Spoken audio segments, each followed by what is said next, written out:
ಎಲ್ಲರಿಗೂ ನಮಸ್ಕಾರ. ನಾನು ನಿಮ್ಮ ಸುಮಾ ಪಾಟೀಲ್. ಶ್ರೀ ಶಕ್ತಿ ರಸವಿ ರುಚಿಯಿಂದ ಇಂದು ನಮ್ಮ ಊರ ದ್ರಾಸ್ತಿಕೊಪ್ಪ ಗ್ರಾಮದ ಗ್ರಾಮದೇವಿ 11 ವರ್ಷಕ್ಕೊಮ್ಮೆ ಜಾತ್ರೆ ಸ್ಟಾರ್ಟ್ ಆಗೈತಿ. ಇವತ್ತಿನ ದಿನ ಗ್ರಾಮದೇವಿನ ಪ್ರಾಣ ಪ್ರತಿಷ್ಠಾಪನೆ ಮತ್ತು ದೇವಿ ಗುಡಿಗೆ ಕರ್ಕೊಂಡು ಹೋಗೋದು ಇತ್ತು. ಅಂದ್ರೆ ಇಷ್ಟು ದಿವಸ ಗುಡಿ ಸ್ಥಾಪನೆ ಮಾಡೋ ಸಂಬಂಧ ಬಸವನದೇವ್ರ ಗುಡಿಯಲ್ಲಿ ಇದ್ಲು ದ್ಯಾಮಮ್ಮ ದೇವಿ, ದುರ್ಗಮ್ಮ ದೇವಿ.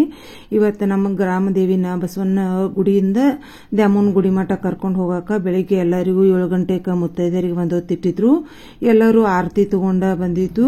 ಅಲ್ಲಿಂದ ದೇವಿನ ಈ ರೀತಿ ಚಂದಗ ಕರ್ಕೊಂಡು ಹೋದು. ಮತ್ತ ದೇವಿ ಮಾತ್ರ ಬಾಳ ಸಮಾಧಾನಲೆ, ಇಬ್ರು ದ್ಯಾಮಮ್ಮ ದುರ್ಗಮ್ಮ ಬಾಳ ಸಮಾಧಾನಲೆ ಬಾಳ ಚಂದ ಹೋದ್ರು. ಗುಡಿಯಲ್ಲಿ ಅವಳನ್ನ ಸ್ಥಾಪನೆ ಮಾಡಿ ಕಾಸ ಎಲ್ಲರೂ ನಮ್ಮ ಊರಿನ ಸ್ವಾಮಿಗಳಾದ ಬಸೈ ಸ್ವಾಮಿಗಳು, ಆಮೇಲೆ ಮುತ್ನಾಳ ಅಜ್ಜಾರು ಎಲ್ಲಾ ಸ್ವಾಮಿಗಳು ಬಂದ ಚಂದಗ ಪೂಜಾ ಮಾಡಿದ್ರು. ಈ ರೀತಿ ಗ್ರಾಮದೇವಿನ ಮತ್ತ ದುರ್ಗಾ ಮಾತೆಯನ್ನ ಕರ್ಕೊಂಡು ಹೋದದ್ದು ನಿಮ್ಮೊಂದಿಗೆ ವಿಡಿಯೋ ಹಂಚ್ಕೊಳತನು.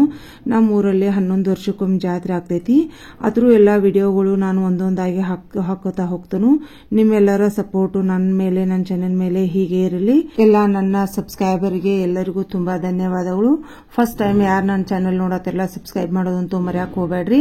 ಅಡಿಗೆ ವಿಡಿಯೋಗಳು ಸ್ವಲ್ಪ ಹಾಕಾಕ ಆಗ್ತಾ ಇಲ್ಲ. ಅಂದ್ರೆ ಜಾತ್ರೆ ಪ್ರಯುಕ್ತ ಮನೆಯಲ್ಲಿ ಕೆಲಸ ಇದ್ದದಕ್ಕೆ ಇನ್ನು ಒಂದೊಂದಾಗಿ ಮಾಡಿದ್ದನ್ನು ಎಲ್ಲ ವಿಡಿಯೋಗಳು ಹಾಕ್ತಾನು. ನಿಮ್ಮೆಲ್ಲರಿಗೂ ಇಷ್ಟ ಆದ್ರೆ ಲೈಕ್ ಮಾಡ್ರಿ, ಶೇರ್ ಮಾಡ್ರಿ, ಕಮೆಂಟ್ಸ್ ಮೂಲಕ ನಿಮ್ಮ ಅನಿಸಿಕೆಗಳನ್ನು ತಿಳಿಸ್ರಿ. ಮತ್ತೆ ಫಸ್ಟ್ ಟೈಮ್ ನೋಡಾರಂತೂ ಸಬ್ಸ್ಕ್ರೈಬ್ ಮಾಡೋದಂತೂ ಮರ್ಯಾಕ್ ಹೋಗ್ಬೇಡ್ರಿ. ಎಲ್ಲರಿಗೂ ತುಂಬಾ ಧನ್ಯವಾದಗಳು. Thank you.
ಹಾಲನ್ನು ಕರೆಯುವುದು ಹಸುವಿನ ಧರ್ಮ. ಆ ಹಾಲನ್ನು ಕರೆದು ತುಪ್ಪವನ್ನಾಗಿ ಮಾಡುವುದು